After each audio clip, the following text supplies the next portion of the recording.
Good morning, dear students. Let's start the second session of the topic weathering and denudation. And this is the second session. And we are going to start with the chemical weathering. So let's see what is the meaning of chemical weathering. As I explained you in the previous session about the decomposition of the rock, and I explained you that what happens in the decomposition of the rock. The word decomposition here doesn't means that anything decomposed by bacteria, but here this decomposition in the rock, it takes place when some minerals, they react either with water or air, some gases in the air, or maybe by some other things, some other way. And because of the reaction, the rock becomes weak and gets weathered. Now that is the meaning of the decomposition of the rock. Now here the chemical weathering, as you can see on your screen, the chemical weathering is the same thing. In chemical weathering, what happens? There is a decomposition of rock takes place. So actually, in a simple language, you can say that the decomposition of rock is called chemical weathering. And already I explained you that this decomposition doesn't take place by some bacteria. There is no bacteria, no virus, nothing. But this decomposition, it takes place when some elements, it react with some other elements, either with water or maybe some gases in the air or by some other means. So this you can see here, this breaking down of the rocks by the altering or dissolving the rock minerals due to the chemical action or changes. Now how this thing occurs? What are the conditions? So the first condition, as you can see here, the hot and humid region. Now usually the chemical weathering is very common in the hot and humid region. Now hot and humid means where the humidity is very high, at the same time temperature is also very high. So what happens there? Because of the humidity in the air, what happens? The air, it reacts with some minerals present in the rock, and what happened? That is a decomposition of rock takes place. So this process is a very first of all, you can see here, it is a slow process. Mechanical process is not a slow, it is a dynamic process. But this chemical weathering is a slow process. So this is one distinction also, difference with the physical or mechanical weathering. So now in this, what happened in the chemical weathering, when the chemical weathering takes place, so what happened? Not only the physical state of the rock gets changed, but even the composition of the rock also gets changed. Because in the next, when these rocks, they get weathered by this process, chemical weathering, decomposition takes place, decomposition of rocks takes place, and this, some minerals, they react with some other elements in the air, maybe the water or maybe by some other means, and what happens? The composition of rock, that also gets changed. So that is also a one difference with the mechanical weathering. Now in mechanical weathering, only the physical state gets changed, not the composition of the rock. So now let's move here and let's see here the different process which govern the following factors, or you can say in a simple language, the different types of chemical weathering. So here there are the chemical weathering can be categorized into 4 types, and these are the 4 following factors. The first is the oxidation, second is the hydration, as you can see on your screen, and the third is the carbonation, and fourth is the solution. Now what happens in oxidation? Now when the oxidation, now here in oxidation, what happens? The oxygen in the air and in the water, what happens? It reacts with minerals in the rock. So this is the oxidation, all of you have studied in chemistry. So this oxidation takes place. The oxygen in air, I'm just repeating it, air and water, when it reacts with the minerals in the rock, and that is the oxidation takes place, and what happens? The rock gets weathered. Now, very easy example we can take the example of iron oxide, magnesium oxide. Iron oxide, we also in chemistry you know about magnesium oxide. The iron oxide is also called ferrous oxide. Okay, or second example is the magnesium oxide. So in the both cases, that iron oxide or maybe in the magnesium oxide, what happened? The oxide actually crumbles easily, right? It gets react, it just is broken, that composition is broken. So what happened? The rock becomes weak, and so the rock gets weakened and thus decomposed, so it gets weathered. The same thing happens here. So when this chemical weathering takes place, especially when the oxygen in the some compound in the rock, it reacts with the other oxygen, and what happened? It just leave that composition. The composition is being broken and the rocks gets weakened, and what happened? Weathering takes place. Now let's see the second factor here. In the second factor, as you can find here, this is a hydration. So hydration, that means the water, it is connected with the water. So what happened? The chemical reaction of water with the minerals and changes the proportion and the composition of rocks and mineral. Now here one example I will give you. There is one example of, here you can see that this word is given, feldspar. Now this feldspar actually is one very soft rock. It is not hard. Feldspar is a soft rock, and it is formed by a composition of silicate. So usually this feldspar is formed by a silicate. So you can see that is written here also, a silicate of aluminium. So the feldspar actually is a silicate of aluminium. So what happens when it comes in contact with water? It absorbs water, and what happens? It becomes soft. Usually feldspar looks very, very hard, but when it absorbs water, it becomes soft, and very easily it is broken, means gets weathered. So this is how in this the hydration, this weathering takes place, and this is known as hydration. So all of you, I think, must have understood. Now let's move to the second one, is carbonation. Now what happened in carbonation? As you can see here, carbonation is a reaction of what thing? You can write here, reaction of carbonic acid on mineral. Now where it occurs? Now usually this carbonation process occurs in the region, especially the region of limestone. In Yugoslavia there is a very, very big region. It is known as, the whole region is known as karst. Karst, that starts from K, not C. Okay, karst region. So usually it is called karst region. Now usually the whole region actually, it is usually known for the limestone region. There is a very, very big region of limestone, and here actually when the rainfall occurs, that rain water, it first of all, when it reacts with the limestone, so carbonic acid is formed.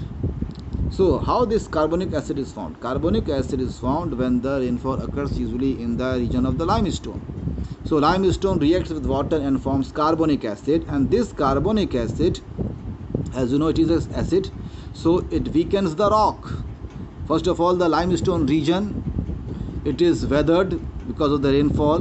The water reacts with the limestone, and as the carbonic acid is formed, the limestone is get weathered, and even this carbonic acid, it also acts on the other rock.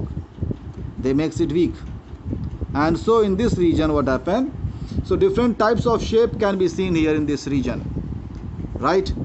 And you can find here, this is stalactites and stalagmites. Here are the upper one and lower one, so they are known as stalactite and stalagmites. Now these are the features usually are found. What happens as the water gets, the ground absorbs the water gets inside, so inside the ground there are the caves are formed. And what happened, in these caves, these type of features you may have seen in some movies, especially Hollywood movies, right? Some of the movies, I don't remember the name, that I can give you some example, but these type of things maybe some of you can see in some of the Hollywood movies where usually the shooting is done in these caves. So these type of structures can be seen from the up and the down. Usually this is formed by the reaction of that carbonic acid and the rock. So this is one example. So this type of, when the weathering occurs because of the reaction with the carbonic acid, and as I explained you how this carbonic acid is formed, so this is called carbonation. Now let's move to the third one, and fourth one. The fourth is the solution, as you can see there on your screen. Now what's happened solution, as all of you can understand here. Now what happened, the rainwater here in this factor, right? Now in this process what happened, the rainwater reacts with the mineral and the rocks get dissolved. So here this is a different thing. Now where the rocks may dissolve, one very easy example I can give you. There are many regions where the rock salt are found. Salt actually is found in a form of big rocks. So the whole rock, actually large part of that rock is salt. And what happens when these rocks, they comes in contact with the water, so usually the salt dissolves in water. It is a slow process, but usually it dissolves. And what happens, the whole rock get weathered. Now same way there is a gypsum also. Gypsum also gets dissolved in water. So there are the rock salt and the gypsum. So when they comes in contact with the water, they get dissolved. In this what happens, the rocks becomes weak and they get weathered easily. So we have seen here the four factors here, the four types of chemical weathering. The first one we have seen here about the oxidation. In what happened here, the oxygen, the reaction of oxygen in the rock, especially the oxygen gets reacted. Second is the hydration, in this the water gets the rock react with the water. Carbonation, the rock, it reacts with the carbonic acid, or carbonic acid makes the rock weakens the rock. And the fourth one, some mineral like rock salt and gypsum, they get dissolved in the water. So we have seen these are the four types of chemical weathering. Now the next one is the biological weathering. So as you can see here, the biotic factors like plants, animals, and even the human being, the man. So they are the most important factors. And what happens when the weathering is caused by this biotic factor, it is known as the biological weathering. Now usually, as already I explained you, this biological weathering, in this weathering, the same thing happens, that is disintegration of rock. That physical process takes place. Okay, so let's see here. First of all, the plants, how the plants weathers the rock. So as you can find plants there on the mountains and hills, the roots of the plants, it grows into the cracks and crevices, and what happens, in search of water and nourishment. And what happens, they just get inside the rock and they weakens the rock. So the rocks gets weathered, right? So this is the way the plants, they can break the rock. Next is the animal. Now there are so many burrowing animals. Burrowing animals means, as you can see here, there is one picture. You can see here this picture of one, right? This is one animal, right? There are so many animals, you know about it. Like there are the hare, rabbit, right? And there are so many different types of animals. They used to burrow the ground. They live in the burrow. And then, so these animals, what happen, as they forms the burrows, they burrow. So what happens, they loosens and weakens the rock, and they helps in the weathering.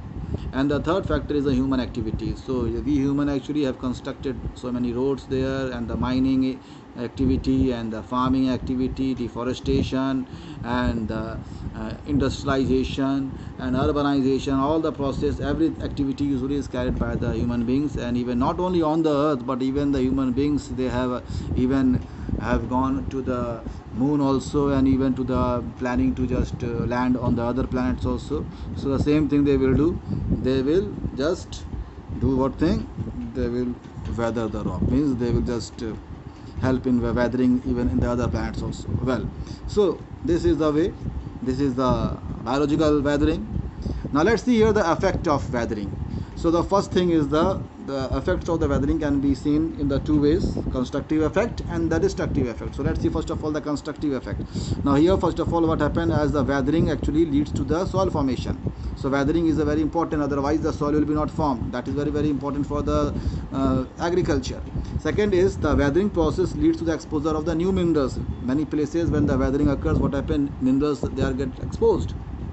So the mines, the people, they just construct mine, they come to know that these minerals are here, so they helps in that thing. Well, next is the weathering may also provide the new landscape. Example in the karst topography, I told you in the Yugoslavia actually is in region, there is one region karst topography that is usually occurs where, by the weathering.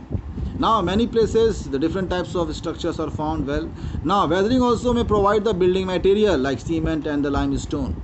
So these are some constructive effect. Now let's see the destructive effect. Now first of all, the first destructive effect, the mechanical weathering may cause the extensive soil erosion which may affect the agriculture. So this weathering also can affect the soil erosion. Second is the landslide. Landslide actually is also a part of weathering, in which actually a large part of mountain, it just separate from the mountain, and what happens, it falls down. So it can create a great havoc. So in the mountainous region especially, so landslide can be a very, very destructive.